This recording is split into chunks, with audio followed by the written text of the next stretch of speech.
Governor Mike DeWine delivers his first State of the State address today, and it's the first one at the State House in 7 years. Hello and welcome to Ohio Public Radio and Television State House News Bureau coverage of the 2019 State of the State speech. I'm Karen Kassler, State House News Bureau Chief. I'm here in the Smith Studio at WVIZ PBS and 90.3 WCPN Idea Stream in downtown Cleveland. In a few moments, we'll take you to the state capitol, where Governor DeWine delivers his State of the State address to a joint session of the Ohio House and Senate. Now, we don't know exactly what the governor will say. We never do. But here are some things that DeWine has said that he will address. He has said he will talk about early childhood development and education, lead paint, and other public health issues, including the opioid crisis. He hasn't said he'll talk about the 18-cent increase in the state gas tax that he's pushing, but since he's speaking to lawmakers who will have to approve it, it's likely that that'll come up. And he also may talk about Lake Erie. DeWine said during the campaign he would make it a priority. Last year, he backed a proposed billion-dollar clean water bond issue that never moved forward. But having rejected borrowing more money to deal with financial problems at the Ohio Department of Transportation, that seems an unlikely choice for the lake. The session in Columbus is going to be getting underway in a few minutes. We can't go to those pictures yet until that session actually starts. So while we wait for the governor to take the stage, I'm joined here in the studio by Chris Quinn, editor and president of Advance Ohio and Cleveland.com. This is a reunion for us. We've been doing this now for... I think this is the 6th time. All right. So, and we're back in daylight now. This is a different experience for us for a while. Yeah, and this is kind of the easy state of this state, right? It's the first one, so you don't have anything you're running against. You can blame anything that's bad on the previous guy, and you can just kind of lay out your dreams and what you'd like to do. So, you know, I think you'll see vision. I think you'll see some excitement and enthusiasm by the new governor. It's markedly different, though, if you think about John Kasich's first speech, where he came out and he was very kind of caustic, you know, get on the bus or we'll run you over with the bus, a very aggressive style. That's not Mike DeWine's style. I mean, let's face it, this is in the State House. He's not traveling all over the state. It's in the middle of the day. He's not making all the legislators come at night. It's very much a sign of peace to the people he hopes to deal with as he seeks things like you just mentioned, an 18-cent gas tax. And to talk about Governor Kasich's last 7 State of the State speeches, you mentioned the first one in the State House.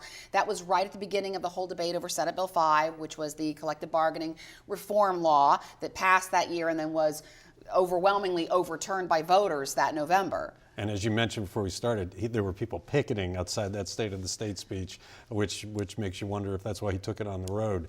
Nothing like that for Mike DeWine. It's much more of it's peace.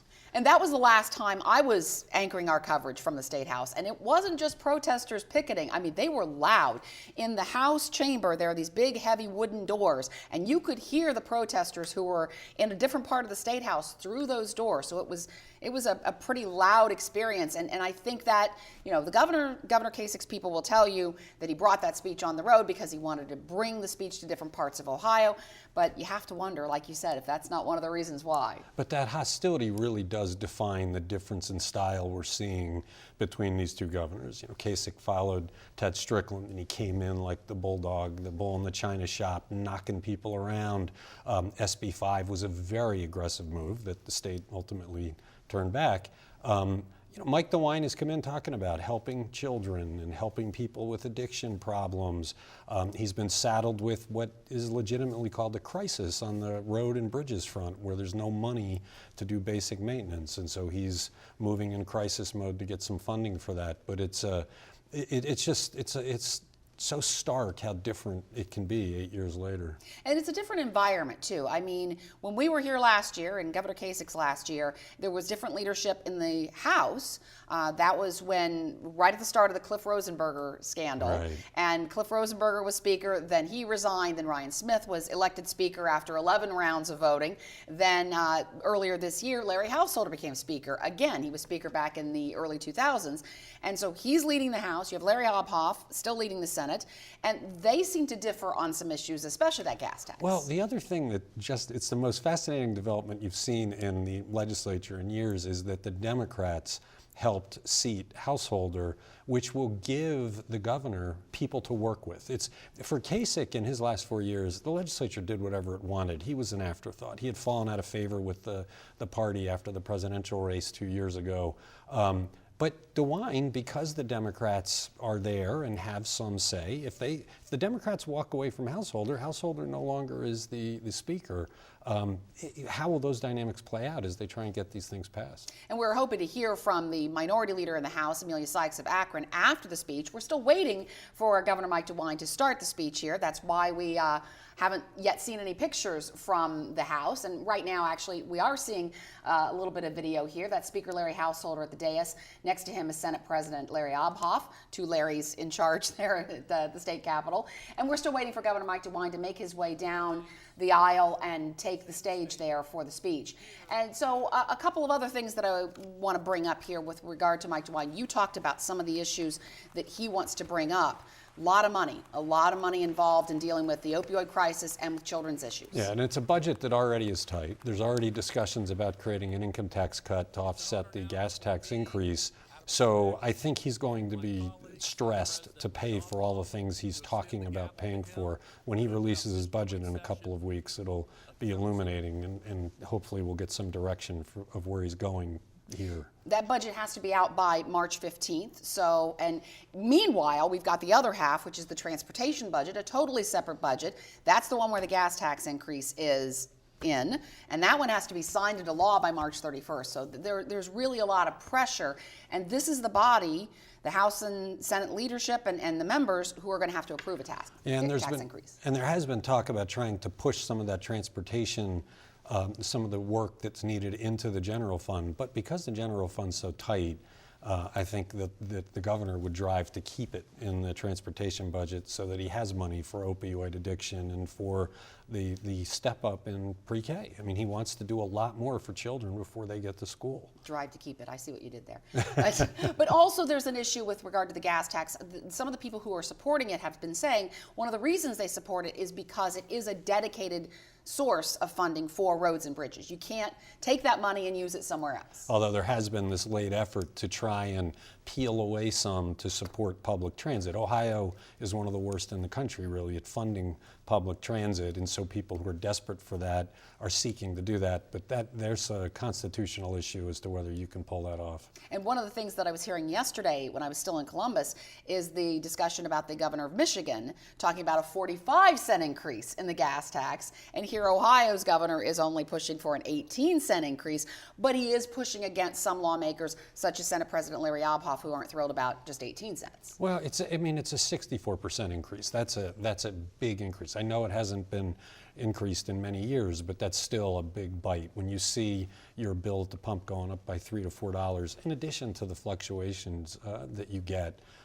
it's going to be hard to get that across, mostly because legislators, I'm sure, are thinking about the campaigns against them in a year and a half, saying, he raised your gas tax by 64%. I mean, that's scary words. Right, and in the House, those lawmakers are running in 2020. Right. In the Senate, they have a little bit more time. It's staggered terms there. But the other thing about the gas tax, it's proposed as of right now that it would be indexed to inflation, so it could potentially go up every year. Which though means in 10 years it could be 110% increase, and I think that also scares some people. You said you're hearing some things that there might be something about the lake in this speech. Yeah, when you look back on the campaign, Mike DeWine had said to the Plain Dealer and Cleveland.com and other reporters that Lake Erie was going to be a priority. I think he even said it in some of the debates, including the one I did here in Cleveland. And that does make you wonder, though, how does he make it a priority in a budget that you already said is tight? Yeah, and what is it? I mean, either you put phosphorus limits on farmers, which will cause a huge problem with the farm lobby, you start buying up the farmland because you're depriving them of the use of it, or is it something more cosmetic? I mean, it's a huge problem. Too many nutrients are going into the lake. It's creating huge algae blooms, making the water at times undrinkable. That's expensive. Where does that money come from? And that was a struggle that Governor Kasich, before he left office, was having, to the point where he and his agriculture department director separated. He fired his ag director because there was a real struggle over what Kasich wanted to do versus what farmers in the agriculture community wanted to do. And look, the cost for farmers, I mean, they're a very powerful lobby, and they're arguing we're not the sole cause of this problem. Why isn't this more uniform? And so if he talks about the lake, it'll be interesting to hear exactly what he's planning to do there. And during the campaign, there was a proposed $1 billion bond issue that I referenced at the top of the show. There were a couple of state lawmakers who wanted to see this go before voters, but that would be borrowing, just like any sort of bonding issue that might have raised money for, roads and bridges. So it would be interesting to hear. I couldn't expect him to back something like that when he's already saying, with regard to the gas tax, it has to go up because we can't borrow more money. Well, and there are a lot of people interested in job development that are looking at, if we're going to borrow, it should be third frontiers so that we develop jobs. But the borrowing, a lot of the money we're collecting from the gas tax now, hundreds of millions of dollars, goes to debt, pay off debt for borrowing to build the road projects we have now. And so nobody's interested in increasing that debt. In fact, ODOT Director Jack Marchbanks has put that figure at $394 million a year. Yeah. And that's just off the top that can't be used for roads and bridges. Looking back at the House chamber right now, it looks like the color guard is presenting the colors. And so we should be getting underway fairly shortly. It looks like the Pledge of Allegiance is going on. So in these last few minutes before we hear Governor Mike DeWine speak, is there anything that you're really expecting? Again, it's a tight budget. He doesn't have a record. He has a record in the U.S. Senate and as Attorney General that he can talk about, but not as governor. I think the hallmark of his campaign was about children. It was his most repeated message in Northeast Ohio and in, I think, all of the cities. It's a huge issue, that getting kids ready for school. And so what exactly will that be? He and John Husted had put out their 10-point plans and things, but what is it they're going to do? Right, and again, these problems are difficult. They take a lot of money to solve. But Governor DeWine has wanted to be governor for a long time. In fact, it was 30 years ago, almost to the day, that he created his first campaign committee to run for governor. So this is a job that he's been thinking about for a long time and he's wanted for a long time. And now he's getting ready to walk into the room. We're looking at House and Senate leadership right now coming down the aisles, shaking hands just like they do in Washington. And there he is. And there's Governor Mike DeWine at the end. This may take a couple of minutes. He has a lot of people that he likes. He's a friendly guy. Well, it's interesting what you say about how long he's wanted to be governor, because he finally has it. And this is the first time as governor he gets to address the state and say, okay, I'm here. Here's what I want to do. Here's how I'm going to pay for it. And like you and I have talked on our Friday morning show, our reporter roundtable on ideas, and other times, he is coming up with some pretty bold ideas. And it leads some people to believe that he may only want to run for one term, but I think the idea that he's wanted this for so long, he may want to stay. Well, and unlike John Kasich, it's pretty clear he doesn't have his eyes on anything else. This is it. This is what he wants to be, and he's going to put himself foursquare into doing the best job he can. Yeah, the road came from the Ohio Senate, and then he went to Congress, then he went to the U.S. Senate, Attorney General. He was Lieutenant Governor there for George Voynich. So this is the job that he has even said he's worked his whole career for. So now he is climbing the stairs to greet Senate President Larry Obhoff and House Speaker Larry Householder, and now it appears that Governor DeWine is ready to take the stage and make his speech. What's interesting about this one, too, is not only is there wild applause, which there usually is for a governor, but I see that there are teleprompters there. This will be a teleprompter speech, which Governor Kasich occasionally got some heat for not using. Yes, well, and he sometimes went a little bit off script. So you're not expecting to see courage words? I don't think so. I think that was something that Governor Kasich did in his speeches. I don't expect it, though I can imagine that the governor might do that at some point, but not here. Let's go to Governor Mike DeWine and his State of the State President speech. Obhoff, Leader Sykes, Leader Yuko, members of the General Assembly, Chief Justice O'Connor, Justice of the Ohio Supreme Court, elected state officials, Lieutenant Governor Husted, my fellow citizens of Ohio, thank you. Thank you for the opportunity to serve.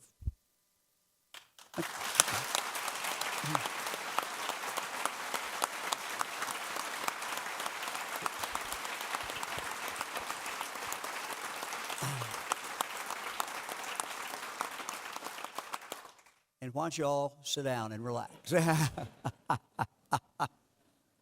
Mr. Speaker, it is so great to be in this beautiful and historic House chamber. Truly, truly the people's house. President Obhoff, thank you, Senator Yuko, for escorting me from the Senate chamber, the place where I started my legislative career. I learned so very much there from some amazing colleagues of both political parties. Let me introduce my bride of 51 years and my best friend, our new First Lady, Fran DeWine.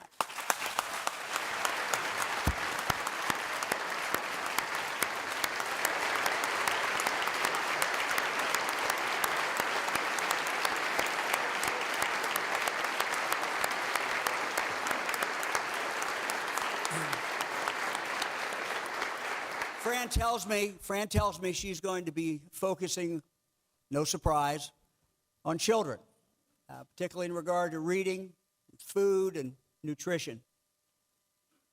I'll tell you, I know from her great passion for children and families, she's going to do truly some amazing things. Very excited.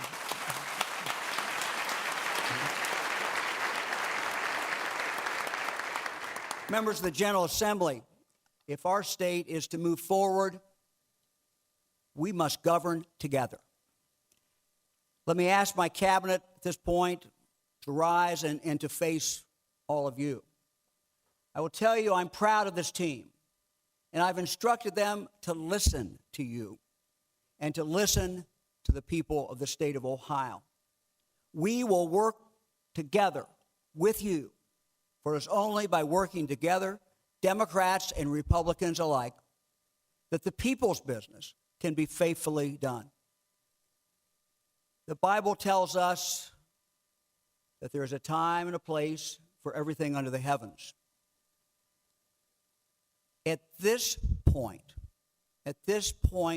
in Ohio history, it is time for us to invest in Ohio.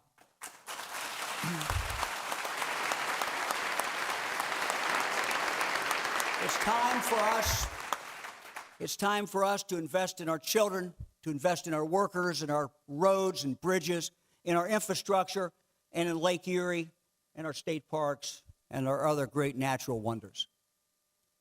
Simply put, it's time for us to invest in our future. Fran, I love this great state. There's so much to be proud of with our state's great, rich, storied history and a promising and hopeful future. It is an exciting time to be alive in the state of Ohio.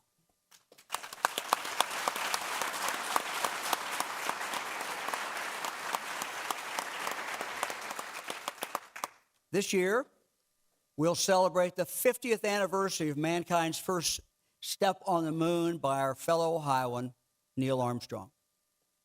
And as a lifelong baseball fan, I'm particularly excited. This year marks the 150th anniversary of the Cincinnati Red Stockings.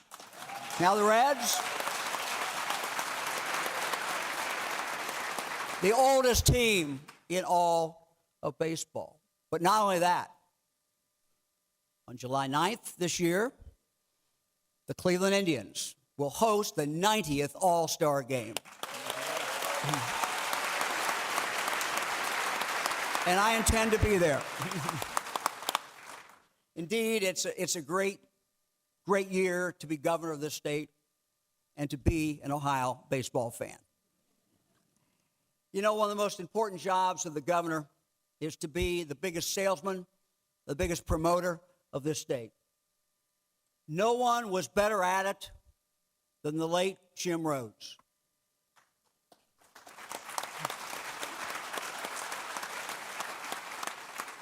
He died 18 years ago yesterday.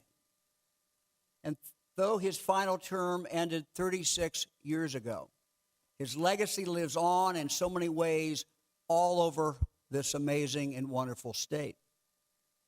And while Governor Rhodes was passionate in promoting Ohio's interests, our economy, our tourism, our natural resources, our education system. What really set him apart was his concern for people, for all the people of the state of Ohio. In the governor's own words from his February 1965 State of the State address, and let me quote, "It's a wonderful world we have here in Ohio. Our state has more remarkable characteristics, resources, and people than any state in the union. We want to sell that idea everywhere. But I call upon you to help. I call upon every Ohioan to help. We must work together, seeking constantly that divine guidance which is rooted in our state motto. We must dedicate ourselves to a massive effort based on morality, equality, and justice to move our state forward into the future for all of our people." End of quote.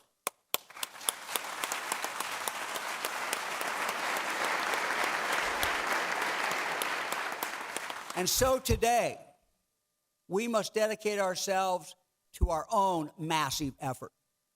Though we live in a great state with so many amazing opportunities every single day, so many amazing people who are doing truly incredible things here in Ohio, we still have, as we all know, many challenges, many significant challenges.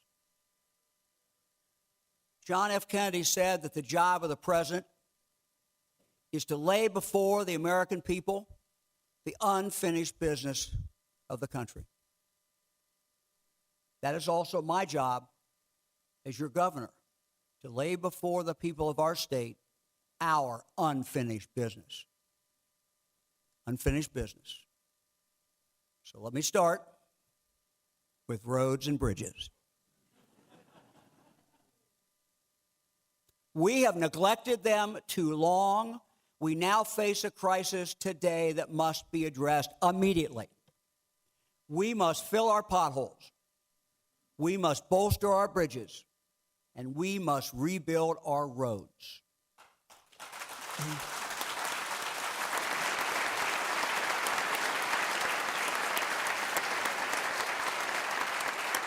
And so let me share with you the essential facts. Our counties, our cities, our villages, our townships have seen their resources for road and bridge repairs dwindle and dwindle and dwindle over the years. $1 of gas tax in 2005, the last time the tax was raised, now buys only 58 cents worth of road and bridge repair. And our local partners, our townships, our villages, our cities, our counties have received no relief for 14 years. Each year, their infrastructure degrades more and more and more.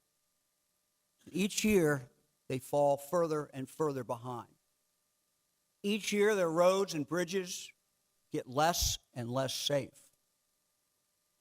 Collectively, our local government partners have over 200,000 miles of roads to maintain. And what about the bridges? Well, nearly 2,600 of their bridges are local bridges, our township bridges, our village, our cities, our county bridges. 2,600 are rated today in poor condition. Let me repeat that. Almost 2,600 of their bridges are today rated in poor condition. Now, the situation with our state roads and bridges is similar. The only difference is that the state has masked its problem for a while by borrowing more and more money, none of which, by the way, has gone to our local communities, our local partners. Well, now our credit cards are maxed out. We simply cannot borrow any more, nor should we. Some may think that if we do nothing, status quo, the quality of our roads will somehow remain the same. Let me assure you that is simply not true. Nothing could be farther from the truth. The money the state has borrowed, that same money that has been propping us up, has now been spent It's gone. And now that it's gone, we are heading into a very dangerous point.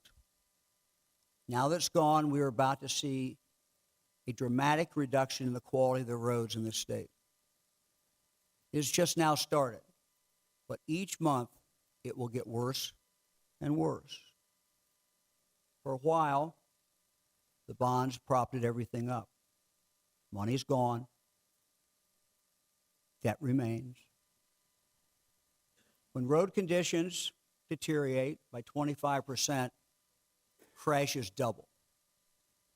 When they deteriorate 60%, crashes go up tenfold.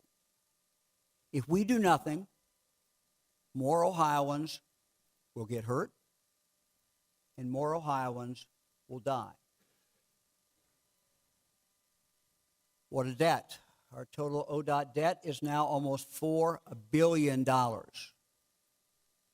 record, an absolute record. This coming year, our debt service at ODOT will be $390 million, also an historic high. That means that before one single penny can be spent on roads and bridges, our drivers, our citizens must pay $390 million in debt service alone for past projects and for past commitments. That's where we are. Those are the essential facts. Now, I have instructed ODOT Director Marchbanks to take a hard look at his department. And you're going to do that and are doing it, Mr. Director, to cut everywhere he can. And he has assured me that he is doing that. Our local jurisdictions and the state together have a combined shortfall this year and for years into the future of at least $1.2 billion per year. It will take this much additional revenue just for us to maintain our roads in their current, whatever you think about the current condition, the current conditions, and allow us to do only a modest amount of new work. That's what $1.2 billion does.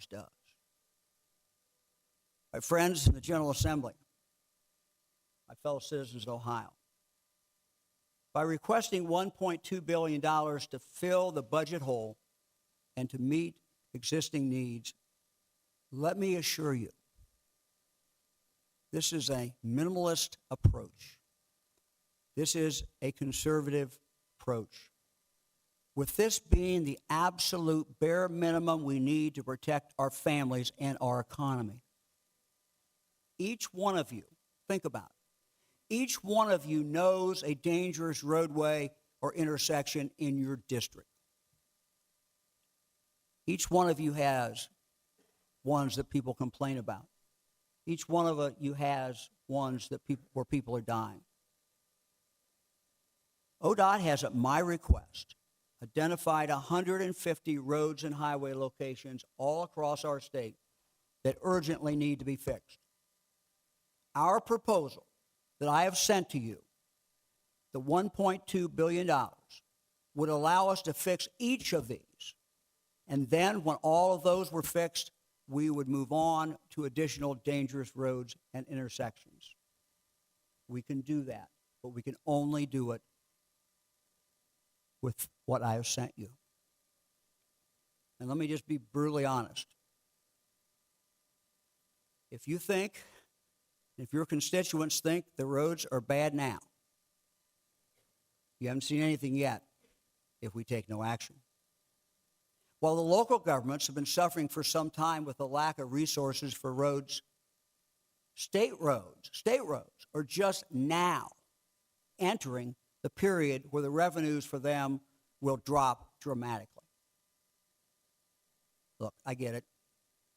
I know there certainly would be a temptation to reduce the money that we're asking for. I understand that. I've been where you are today. But I will tell you, it is the smallest amount we can add that will keep our families safe. I had a choice of what to ask you for. And I ask you for the bare minimum. I didn't want playing games with you. I didn't want to overinflate it. I wanted to tell you the truth. Anything less will mean either our roads won't be kept up, or new projects won't get done, or safety projects will not get done. Mr. President, Mr. Speaker, members of the General Assembly, our families should not be driving on roads that are crumbling and bridges that are failing. So I appeal to you today as legislators, as fathers, mothers, sons, daughters, help us fix this. This state has avoided its responsibility for much, much too long. And now is the time for us, all of us, to collectively act.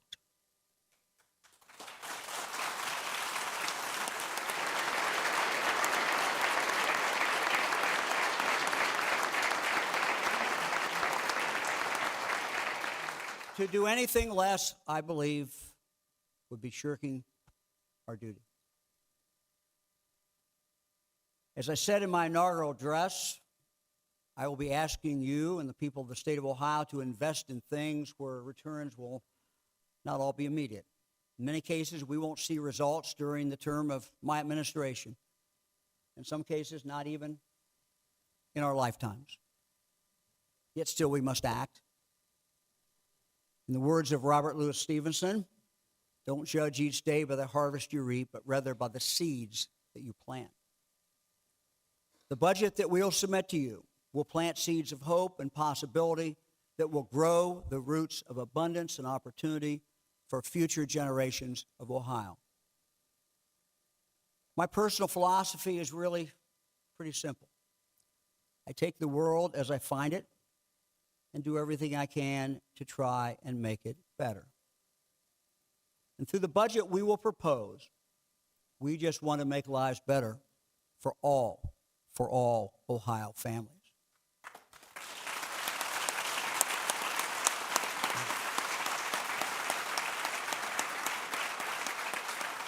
Our budget will be based on our guiding principles, which I outlined in my inaugural speech. Family is everything. Education is a key to equality and opportunity. We must be fierce and passionate advocates for and defenders of the defenseless, those in the dawn of life, the twilight of life, and the shadows of life.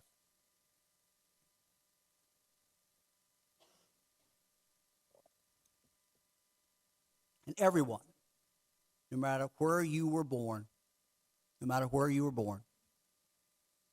who your parents are, where you live, everyone in Ohio deserves the chance to succeed, to get a good paying job, to raise a family comfortably, and to be secure in your future. Yet tragically today, too many Ohioans are not getting the chance to succeed and to live up to their God-given potential. It's wrong. It's unconscionable that in 2019, there are still children in Ohio whose opportunities and whose dreams are stifled because they live in homes where they're exposed to lead paint.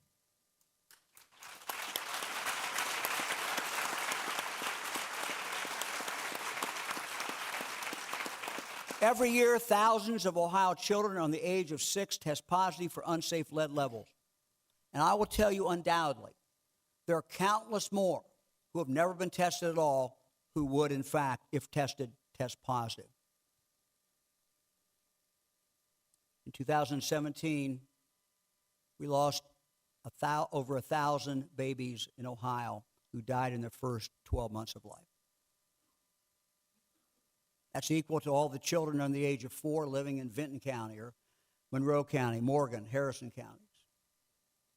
And further, African American babies are dying at almost 3 times the rate of white babies, leaving Ohio ranked 49th worst in the whole nation for deaths of African American infants. This must stop. We must work together to do it.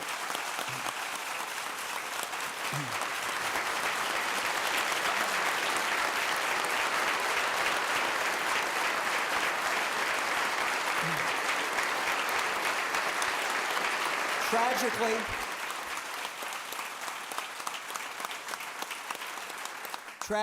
through absolutely no fault of their own, there are children in every part of Ohio who are experiencing significant trauma, abuse, neglect, living with a parent who's doing drugs. These kind of what's called adverse childhood experiences are linked to an increased likelihood of depression, drug abuse, even significant decreased life expectancy. At any point in time last year, at least 15,500 of our children were in out-of-home care, and that is more than a 25% increase since 2013. Too many Ohioans are still dying daily from unintentional drug overdoses. I have instructed my Health and Human Services team, and it's an amazing team, to focus every single day on these public health challenges. Director of Health, Dr. Director Maureen Corcoran, Children's Initiatives Director Leanne Cornyn, Director of Mental Health and Addiction Services Lori Chris, Director of Job and Family Services Kim Hall, Recovery Ohio Director Alicia Nelson, and Director of Aging Ursel McElroy. This strong, compassionate team will work together across agencies to save lives.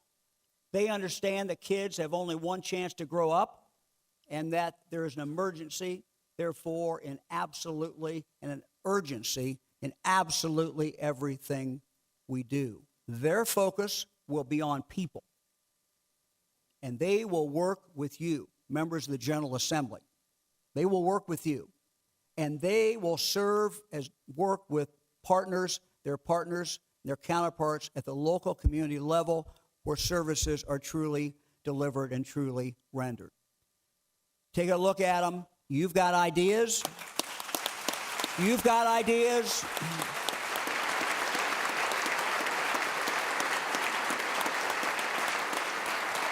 If you have ideas or your constituents have ideas, share them with them. We want your thoughts. We want your ideas. We want your good judgment. It's a team that is already, I was going to say raring to go, but they're going. In the budget that I will propose, we will be creating a new public health fund, a fund that will leverage resources through an innovative new public-private partnership to increase public health awareness and prevention strategies. And we will be infusing resources directly into communities to make systemic changes, to help local efforts to prevent and treat mental health and substance use disorders, and to support recovery and wellness for individuals in Ohio. We're going to expand the state's treatment capacity. We are going to expand the state's treatment capacity first with more crisis support for children and for adults who are struggling with mental illness and with addiction.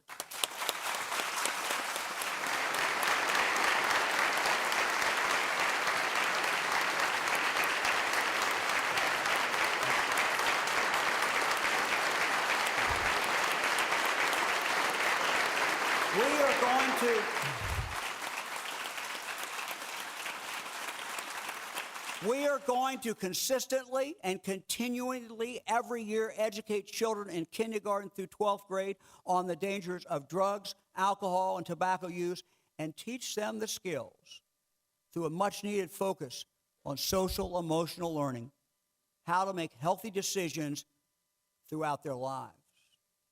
We're going to expand wraparound service models for children in school, such as our Ohio Sobriety, Treatment, Abuse, and Reducing Trauma program known as Ohio START. It provides specialized victim services to children who have been abused or children who have been neglected because of parental drug use. And it provides drug treatment for those parents as well. This intensive program that I started as your Attorney General is keeping families together and it's keeping parents on the path to recovery. We're going to expand that. And I'm very, very grateful to my friend Attorney General Yost for his continued support of this program. We're also going to work with Attorney General Yost as we double down on the drug cartels by increasing the number of law enforcement drug task forces in Ohio. We will empower local law enforcement agencies through our creation of a new, highly specialized narcotics intelligence unit. This innovative new center will provide local law enforcement with enhanced intelligence and high-tech analytical capabilities to strengthen criminal investigations and to improve public safety. We're going to dramatically increase the number of specialty docket courts across Ohio to get people into treatment and to keep them out of jail. And I want to thank Chief Justice O'Connor for her dedication to this effort and for all her work to make the criminal justice system more fair and better aligned with needs of all Ohioans. Justice, thank you very much.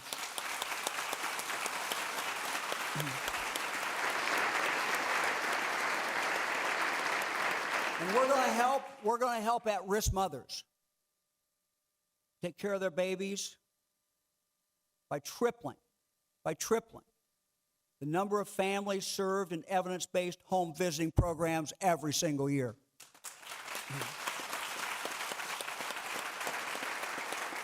We're going to help these children by increasing our investment in quality early childhood education. By doing this, we will improve these children's odds for success. We're also going to direct a significant number of state resources to Ohio's most in need children to help them overcome the barriers and disadvantages of poverty and trauma. Our school children who are suffering. We have both a moral and an economic imperative to support these students every way we can. And that is why, through targeted funding in our budget, these kids will receive additional resources for mentoring, for after-school programs, wraparound supports, health care, mental health care, and much, much more. It is the right thing to do.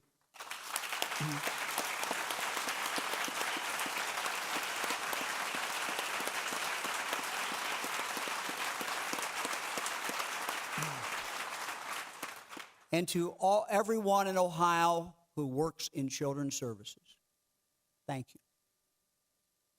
We are going to be good partners with county children's service agencies.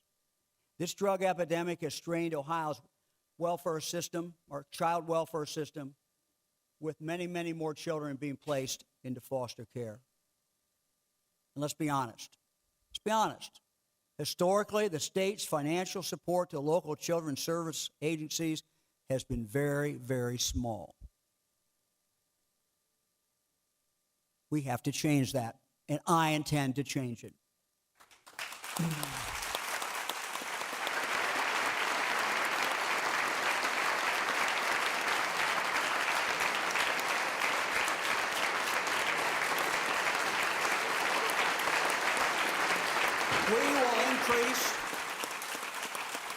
We will increase our state investment in children's services and in these children. And we will actively work with all local agencies to eliminate red tape, to relieve the pressure on local dollars, and allow promising prevention and intervention methods for our most vulnerable children to flourish. I have also instructed my Director of Foster Care Initiative, Christy Burry, to focus every day on ways to better help children and families. We elevated that position through an executive order that I signed several minutes after I was sworn in. We're going to continue our efforts to recruit more foster and adoptive parents and better support kinship caregivers, primarily grandparents who find themselves unexpectedly caring for these children and who are doing a great job.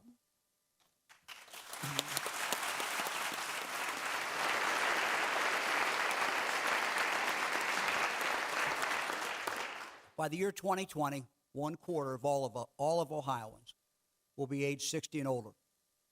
To assist this growing population, we will strengthen the caregiver infrastructure through respite and other supportive services for those families caring for older Ohioans living with a chronic or disabling or serious health condition. We'll expand nutritional and other programs that promote lifelong healthy living. And we will educate the public on ways to protect the independence, the vitality, and the contributions of older Ohioans.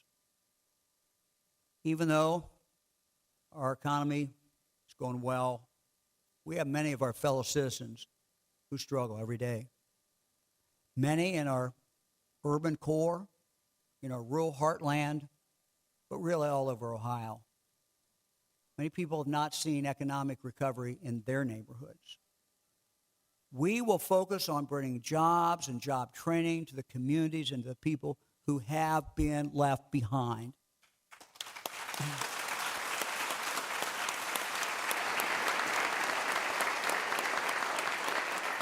Our administration will focus on knocking down the barriers that stand in the way of a better life. We'll focus on creative, new strategies to restore hope and to restore opportunity. We have a shocking number of our fellow citizens with disabilities who are unemployed or grossly underemployed. This is wrong. And so we are going to invest more resources into meaningful initiatives that increase employment opportunities for people with disabilities.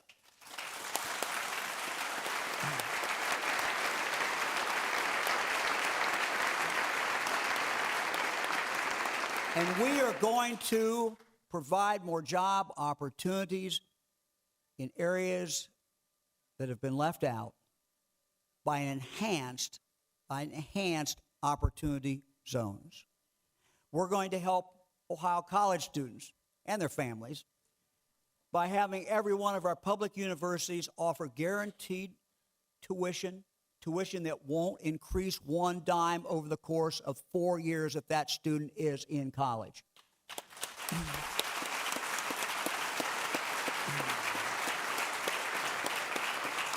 The cost of college should be transparent and predictable. I want to thank our university presidents. I know several of them are in the gallery. People who are seated here today for their commitment to do this. Thank you. For those who take another career path, we're going to embark on the most aggressive workforce development and worker retraining effort in the history of the state of Ohio. We're going to invest more in career tech centers, two-year community colleges, and we are going to create at least 10,000 new industry certificates in the first year.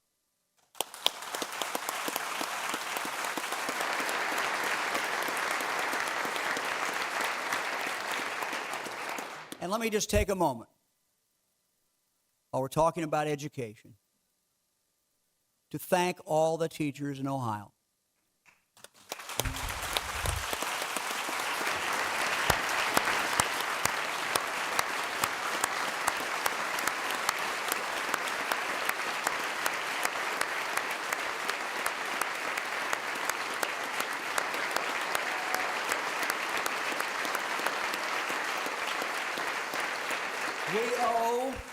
We owe so very much to them. Whether they are in early childhood education, primary education, teaching high school, homeschooling, higher education, career tech, special ed, they're doing a lot. Teaching's tough. That student taught for 4.5 months. That was tough.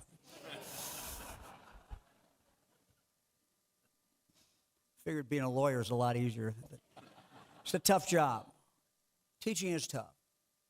And we know that teachers change lives absolutely every single day. Fran and my son Mark, our daughter-in-law Becca, are educators here in Ohio. Our daughter Anna volunteered in inner city middle school for a year. Our granddaughter Isabel is currently volunteering in a Cristo Rey school. I will just tell you, from all of them, each one of them, I continue to learn so very, very much. And I'm grateful for what they're doing, and I'm grateful for every teacher out there. And then there's Innovate Ohio, Let me take a moment now to recognize and thank my amazing Lieutenant Governor John Husted and his wife Tina. Tina, stand up.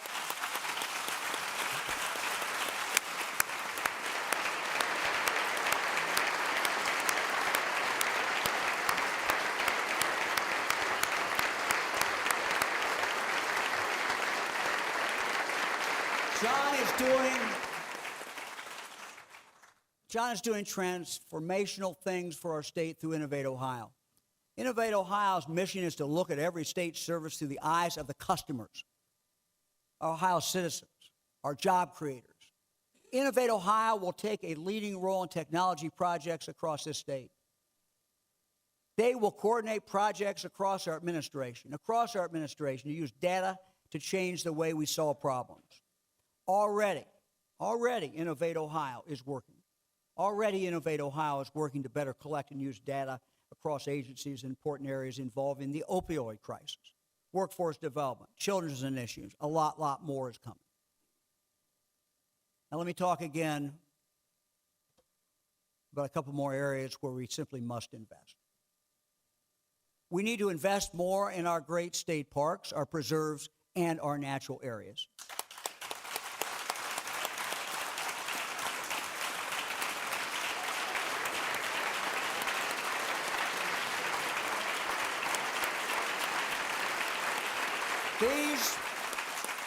These God-given gifts are such an important part of what makes Ohio so special and what makes Ohio so unique and truly wonderful. Our wildlife is on the rebound. I'm told it will be a great year, John, to catch walleye in Lake Erie. We're seeing more and more magnificent bald eagles. We have so much to appreciate and to love. We need to support and expand efforts that are already starting to work to preserve and protect our state's natural wonders, from Lake Erie to all our lakes and all our rivers throughout the state of Ohio.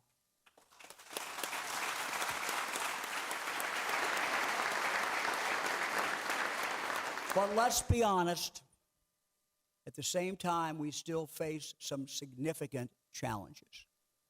I want to talk about that. Water. Water is vitally important to every Ohio citizen, no matter where they live in Ohio. From aging infrastructure to failing septic systems to nutrient pollution to threats of lead contamination, communities throughout Ohio face different and unique water problems. The Western Lake Erie Basin has been especially hard hit by algae blooms.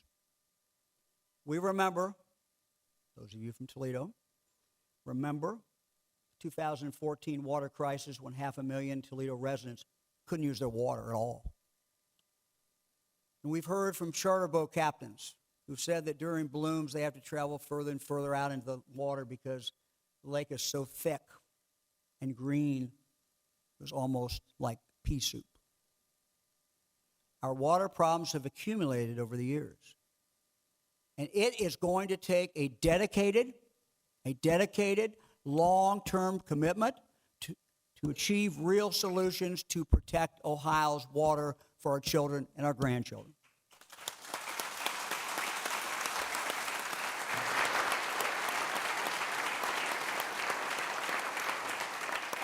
Mr. President, I greatly commend the work that you and this chamber and this legislature have all undertaken to help clean up and protect Lake Erie. And I want to tell you that I look forward to working with you to fully fund the objectives of Senate Bill 2 to save this jewel of Ohio. And we will do it.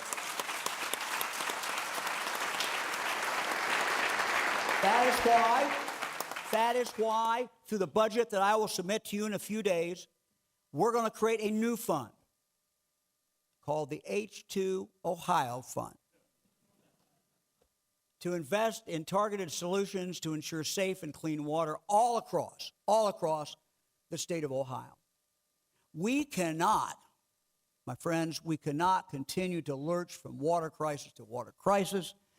This fund will give us the ability to plan and develop long-term solutions. We have to do it. The right thing to do is often not the easy thing to do. And this is not going to be easy, nor will it be inexpensive. But the cost of doing this now, doing it the right way, will be far lower than the cost of not doing it at all. We must make a real commitment not only to water quality, but frankly to all of our natural resources. Mr. Speaker, I share your interest in making sure that the air that we breathe is as clean as it can be. Thank you for the work that you, caucus, chamber, General Assembly have done. I look forward to working with you and all the members of the General Assembly on an all of the above energy strategy for our state that not only will ensure that Ohio's economy remains competitive, but that also generates clean electricity that lights our homes and powers our businesses.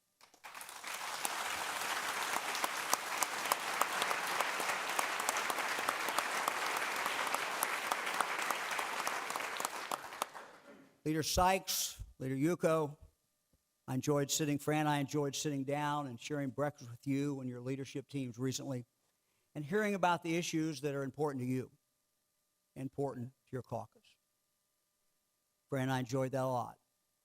I know we'll find many areas of common ground and many, many things to work together, and I look forward to doing that.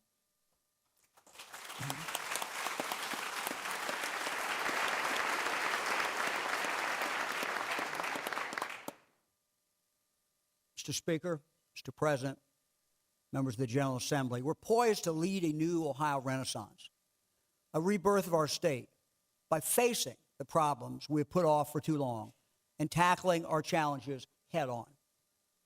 My greatest desire is to work hand in hand with each of you to address our unfinished business.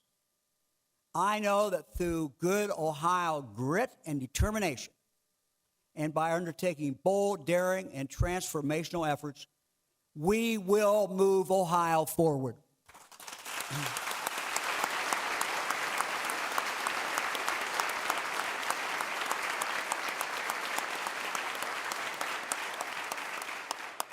In my inaugural address, I spoke of the optimism with which my parents and grandparents lived their lives.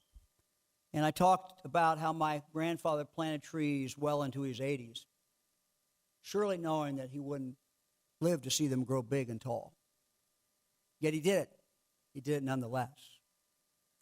On the eve of the night before my inauguration as your governor, Fran and I and our grandchildren and children planted another tree on our farm.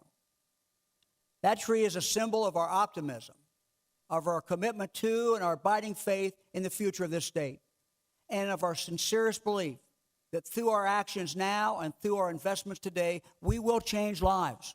We can do that. My dear friend, former colleague, the late Governor George Voinovich, was also very much an optimist.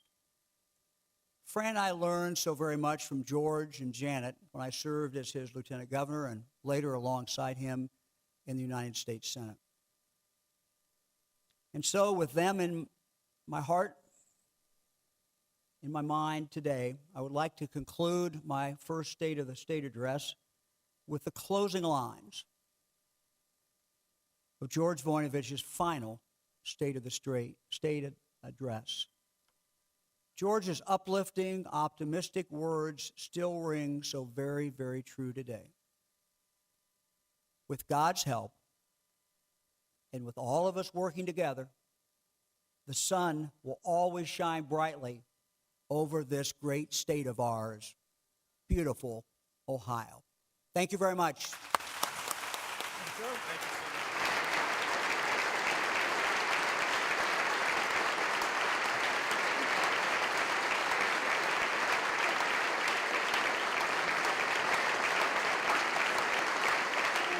Capitol as House Speaker Larry Householder and Senate President Larry Obhoff stood by him the entire time, a speech that went about 45 minutes.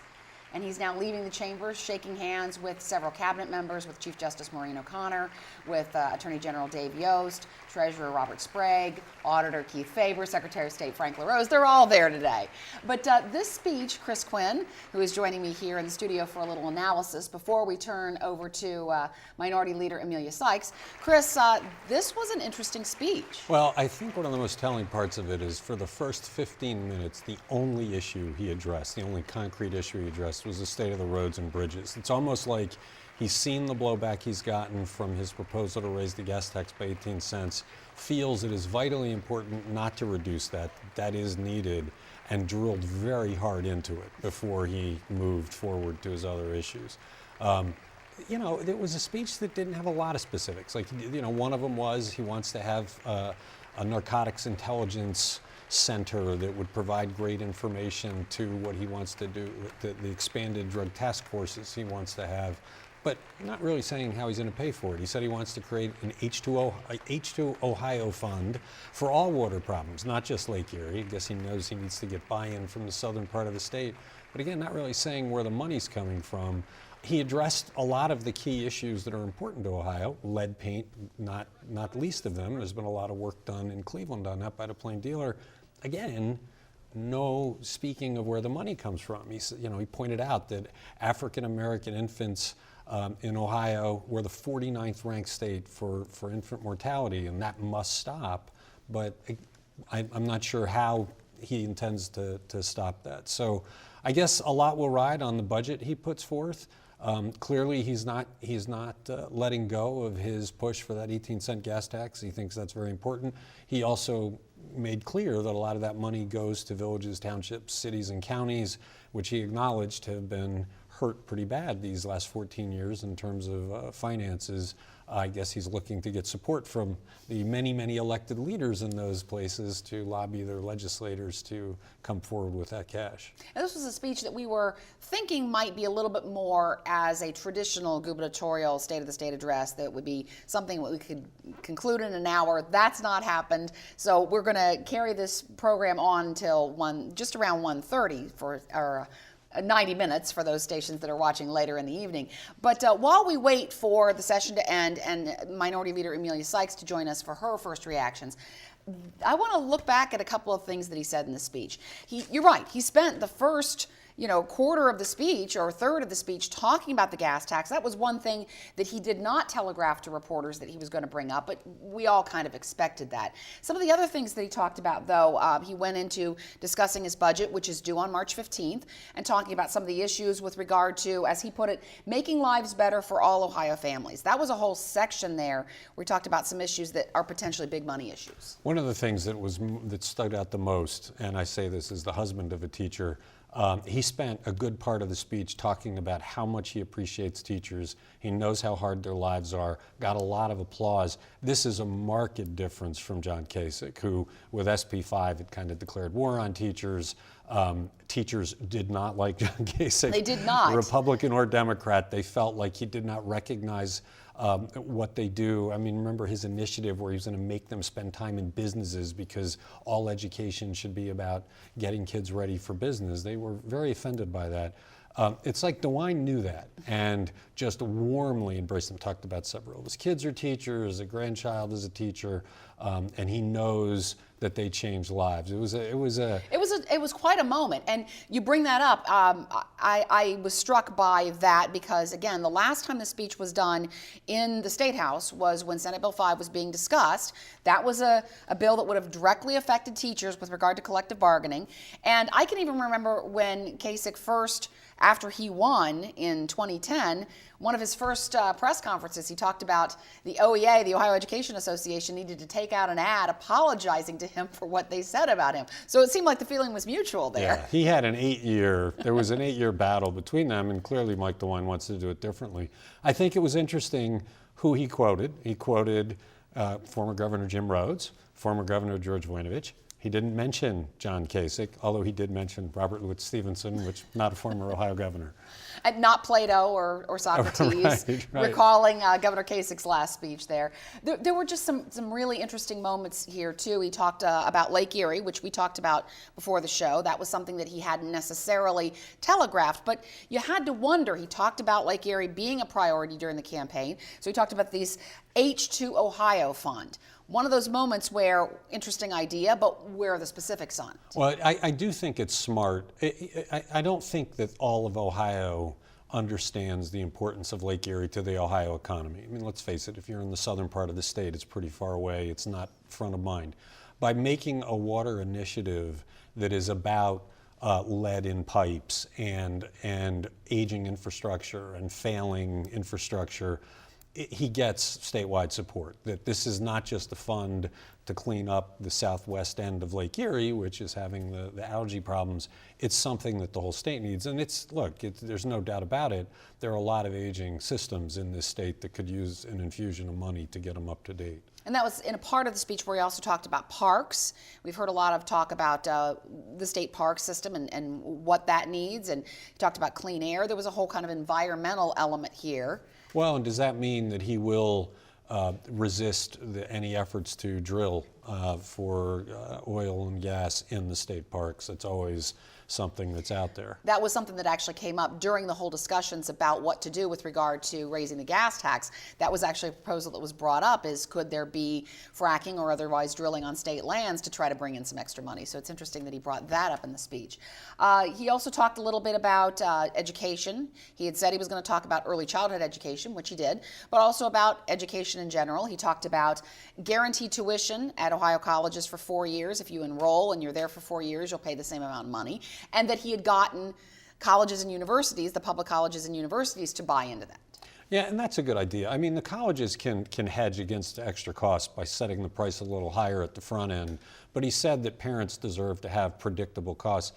What he didn't address in there, I mean, those kind of statements always address tuition, but in many cases, people pay more for room and board than they pay for tuition. All those fees too. And if you can't bring all that together and say, out the door, this is what you're paying, which he seemed to hint at that it must be predictable and reliable. So we'll have to see if that's the push, because if it's just tuition, it doesn't really cap the increases. And one other thing he mentioned, most aggressive workforce development in state history, he said, 10,000 new industry certificates in the first year. So that speaks to the other part, that there's the college track, and then there's the other part that he wants to develop, the workforce development. And that's concrete. That was one of the things he said, that, okay, we can measure that in a year. Did you get to the 10,000? He wants to invest in pre-K. He wants to provide help for grandparents that might raise their foster kids. He wants to help children and family service agencies. But again, not much in the way of specifics there. All of that involves huge sums of cash. So here's our analysis a little bit here. I want to turn now to Representative Amelia Sykes of Akron. She is the state minority leader, the Ohio House minority leader. And Minority Leader Sykes, thanks for joining us. So tell me, what did you think of the speech? Hi, thank you for having me on.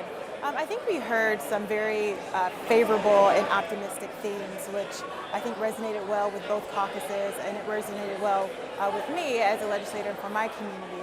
But we didn't hear a lot of details.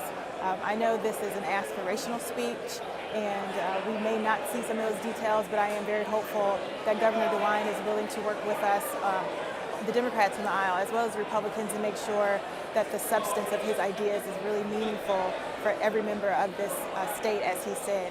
I think that's very important to us, and I think it'll be important to the citizens of the state of Ohio to see exactly what it means when he says he wants to create opportunities and he wants equal justice and equality for every single citizen of the state of Ohio.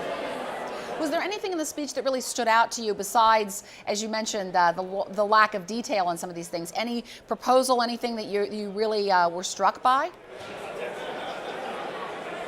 I think that I was definitely struck by the workforce development part. It sounds great that we're going to have 10,000 certificates, but certificates in what? And who are the workers that we're going to retrain? Do those include the Lordstown workers, who we did not hear any mention about, who are going to see the last Chevy Cruze be on the line today, I believe? And so I want to know specifically, and I'm sure the people in those communities want to know specifically, how are those workforce development tools going to work for them? How is the state of Ohio going to get together, do the right thing so those folks have the opportunity to remain here in this state and provide for their families? Those are details that we really shouldn't be relaxed with. We should be very clear about what we're doing so we can give those folks what they need so they can move forward, and we can protect them and let them know that there is a future for you in this state.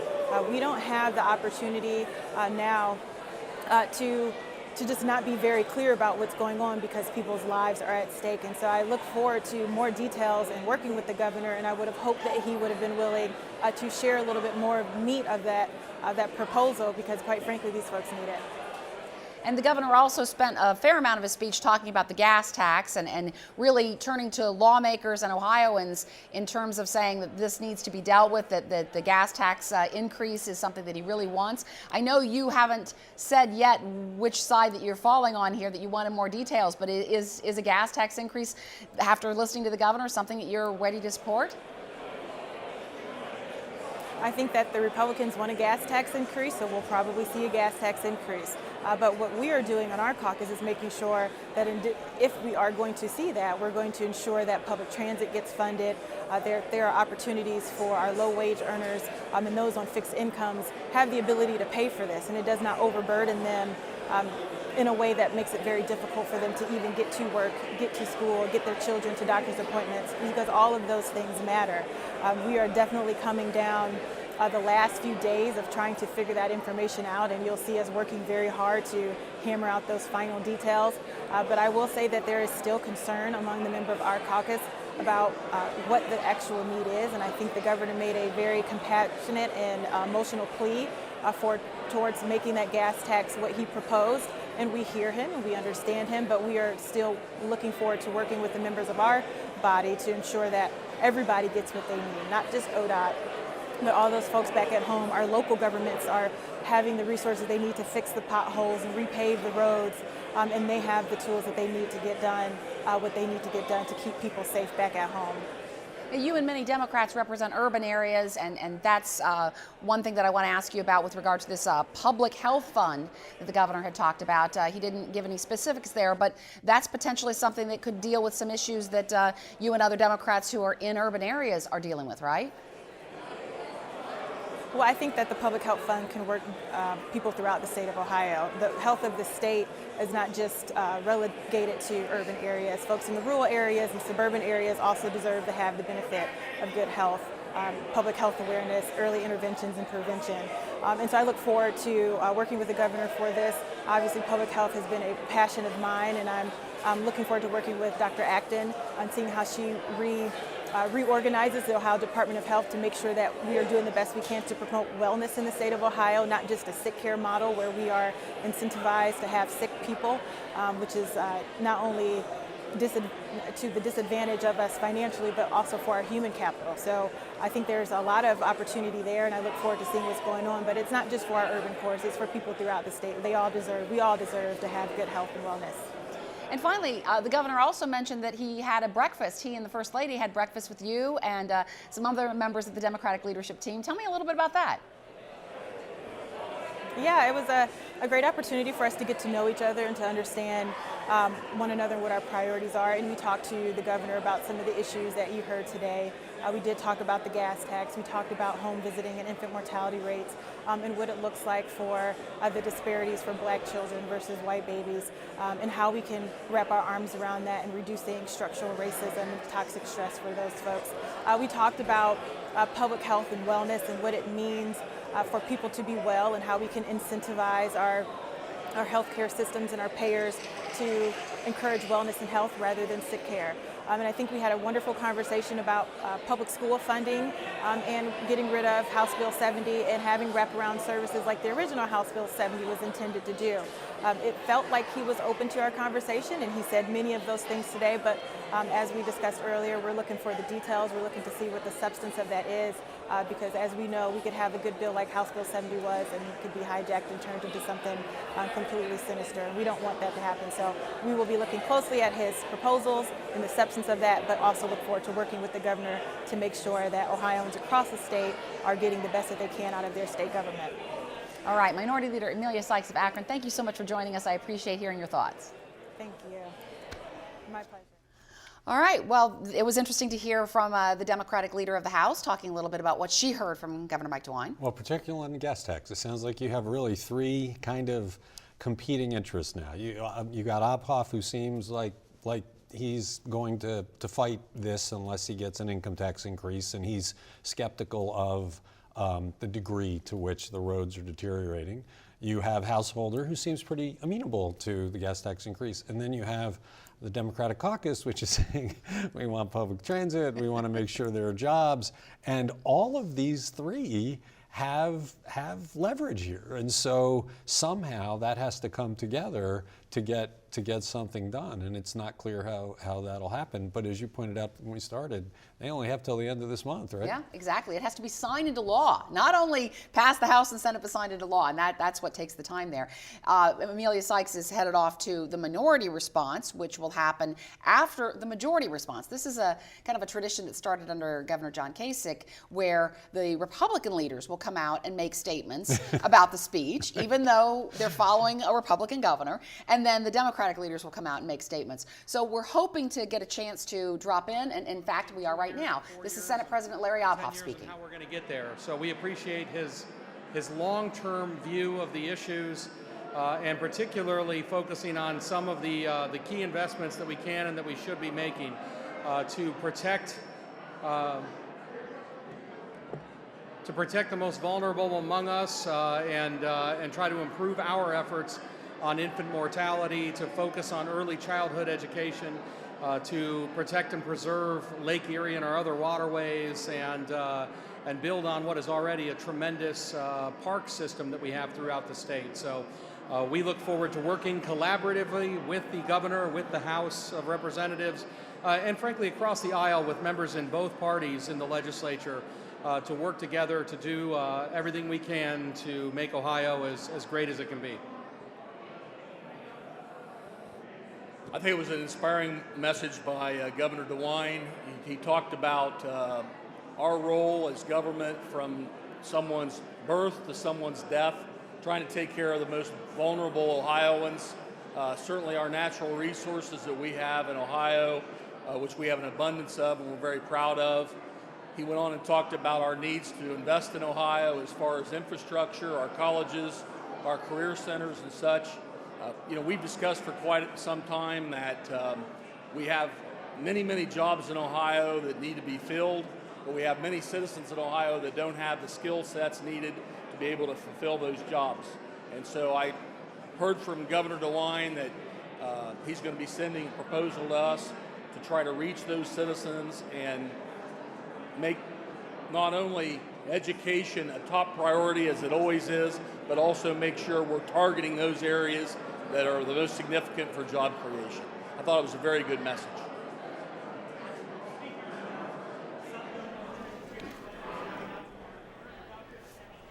Right now, that's Speaker Larry Householder and Senate President Larry Obhoff taking some questions here. Let's listen. We do know that there needs to be an investment in Ohio's highways, bridges, and roads. We certainly want to make certain that public safety is maintained in the state of Ohio, and we don't want to try to make any type of negative impact on economic development and growth in the state. So we understand there needs to be additional revenue. We aren't sure exactly where we are yet, and as you all know, it's a process. You may see a new number in the sub-bill, but we don't know if that number is going to be the ultimate number or not.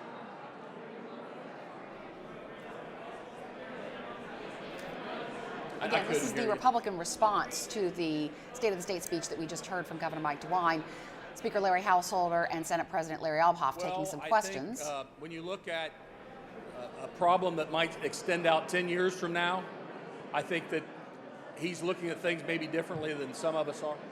But we're trying to take care of our immediate needs, look forward to the future, and just make sure that the legislature still has a place to have oversight and accountability on all agencies, including the Department of Transportation. So we've just been hearing there from Speaker Larry Householder and Senate President Larry Elbhoff. Actually, that was all Speaker Larry Householder there toward the end, obviously being asked about the gas tax increase. Well, what's interesting there is he seems to be saying they don't want the cost of living increase. He said the governor is looking at 10 years and further out. They're looking at the immediate needs and they want to maintain oversight. So maybe that's the compromise they make. Maybe they give them the 18 cents, but it doesn't have an automatic cost of living increase. Then any additional increases in the future, they'd have to come back. It's interesting how they telegraph these little things in these statements. That's how we get the clues here. And Larry Householder would know. He was actually the Speaker of the Ohio House the last time the gas tax was increased, which Mike DeWine referenced right up top. It was a phase-in, a 2-cent per year phase-in starting in 2003. But then DeWine said the gas tax hasn't increased in 14 years, and that plus the borrowing against the Ohio Turnpike and the debt service that has to be paid on that, plus rising construction costs has created this situation that the state is in now. And in some ways, a cost of living increase gives them cover. You know, right now, they are being asked to consider a 64% increase in the gas tax. That's big, and it could be political. Whereas if there had been a cost of living increase put in back when Householder put the first one through, we wouldn't even be talking about this today. But it sounds like he wants to have that accountability. They want to be the ones controlling how much it goes up. Now, what we were just listening to was the official Republican response to Republican Governor Mike DeWine's speech, and the Democrats will have their own minority response coming up after the Republicans are done.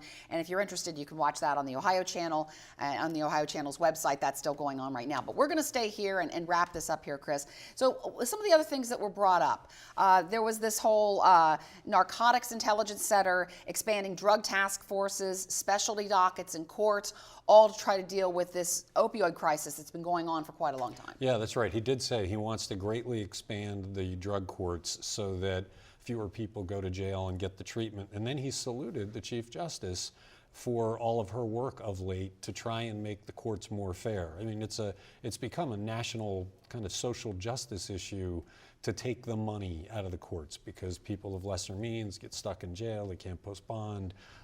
And there is a lot of thought of if you treat addiction as a disease, locking people up is not the wise thing to do.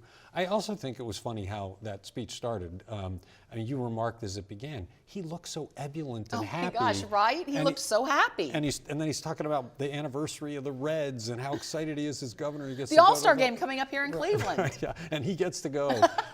It was an odd thing. He just seemed so happy to finally be on that stage before he went into his 15-minute talk about the need for the gas tax. Yeah, I mean, it really was, it almost looked like a moment of joy there that he was really, but as we talked about before the speech started, this is a job that 30 years ago, almost to the day, he launched his first campaign committee for governor. So this is a job he's been thinking about for an awful long time. What's interesting is something you said before the show. All during the campaign, we weren't talking about roads and bridges. It just wasn't there. It was children, it was opioids. So it is interesting that he spent the longest section of this speech at the beginning pounding on what hadn't even been mentioned in the campaign, that has become, and he used the word, a crisis for the state.